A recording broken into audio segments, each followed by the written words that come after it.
Hi hello friends, అందరు ఎలా ఉన్నారు? నాకు కొంచెం ఫీవర్గా ఉంది, కానీ ఈ రెసిపీ చెప్పాలనుకుంటున్నాను. ఈరోజు ఫిష్ పులుసు చేద్దామనుకుంటున్నాను. దానికి సంబంధించి అన్నీ పెట్టేశాను. మా మమ్మీ చేస్తుంది. ఫిష్లో ఫస్ట్ అల్లం కలిపేసాను మంచిగా కడిగి, తర్వాత జీలకర్ర పొడి, ధనియాల పొడి, మెంతుల పొడి అవన్నీ మిక్సీ పట్టినవన్నీ అందులో సరిపడా వేసుకొని, కొంచెం ఉప్పు అండ్ కొంచెం కారం కూడా అందులో కలిపేసి మా మమ్మీ అయితే చేస్తుంది ఈరోజు. నేను కూడా ఎప్పుడు చేపల పులుసు చేసినప్పుడు ఎప్పుడు చూడలేదు, కాబట్టి ఈరోజు చూద్దాం అనుకున్నాను. మా మమ్మీ చేపలు, ఫ్రెష్ చేపలు ఉంటాయి కదా, అవి మాత్రమే తీసుకొస్తారు. మా డాడీ తీసుకొచ్చారు ఈరోజు. మా మమ్మీ ఫస్ట్ అన్ని ముక్కలకి పట్టిస్తుంది మంచిగా. యాక్చువల్లీ ఫిష్ వల్ల ఒమేగా 3 ఉంటుంది అందులో.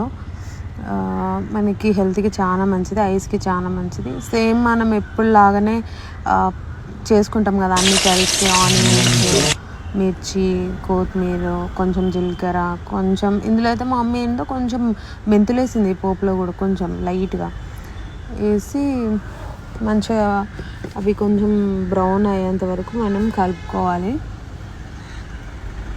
వీక్లీ వన్స్, ట్వైస్ తింటే చాలా మంచిది, ఐస్కి అయితే చాలా మంచిది.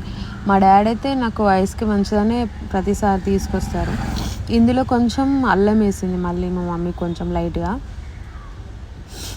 యాక్చువల్గా దీంట్లో మా మమ్మీ వెరైటీగా ఏం చేస్తుంది అంటే, నేను ఇప్పుడే చూసిన అందులో ఏంటిదంటే, మా మమ్మీ ఏం చేసిందంటే టమాటా ఉన్ను అదేంటిది చింతపండు కొంచెం మరిగిన తర్వాత మిక్సీ పట్టింది. తర్వాత ఉల్లిగడ్డలు కూడా కొంచెం వేయించి మిక్సీ పట్టింది. ఇప్పుడు వేసేది అదే, దాంట్లో వేసేది. దాన్ని మొత్తం కలిపింది, అది కూడా మిక్సీ పట్టింది, టమాటోను చింతపండు. తర్వాత పసుపు కూడా వేసింది అల్లనే, మంచిగా కలిపేసింది. ఇప్పుడు అది కూడా మా మమ్మీ ఇందులోనే వేసేస్తుంది, నేను చెప్పిన టమాటాను టామరెండ్ అది.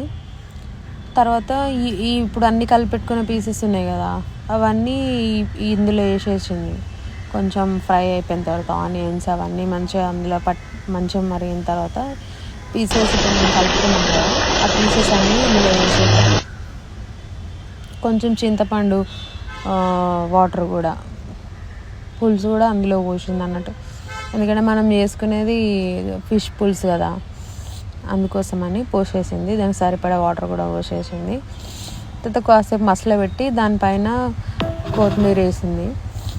అది అప్పుడే మరుగుతున్నప్పుడు కొంచెం మసాలా వేసి కథం